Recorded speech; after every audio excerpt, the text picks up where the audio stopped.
လက်စားပြီဘသူကျွေးရလဲလို့မမင်းနဲ့နော်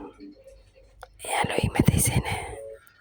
ဘာပဲဖြစ်ဖြစ်ဒီ14ရက်နေ့17နိုင်မတိုင်ခင်ချောကလက်စားပြီ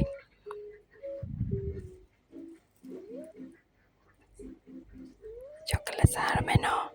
အဲ့ဒါလာပြောပြတာဒီမှာကြည့်တွေ့လားချောကလက်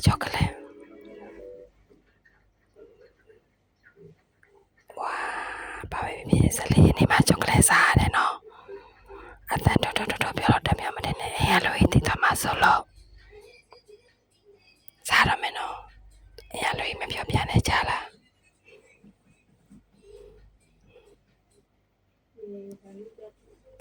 ကျမတို့ချောကလက်စားမရှင်ချောကလက်အရင်စားခြင်းနဲ့လို့12နိုင်မတိုင်ခင်စားပြီနော်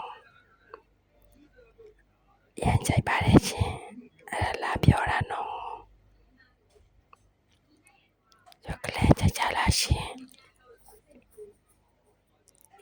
ကျမတို့စားရမယ်နော်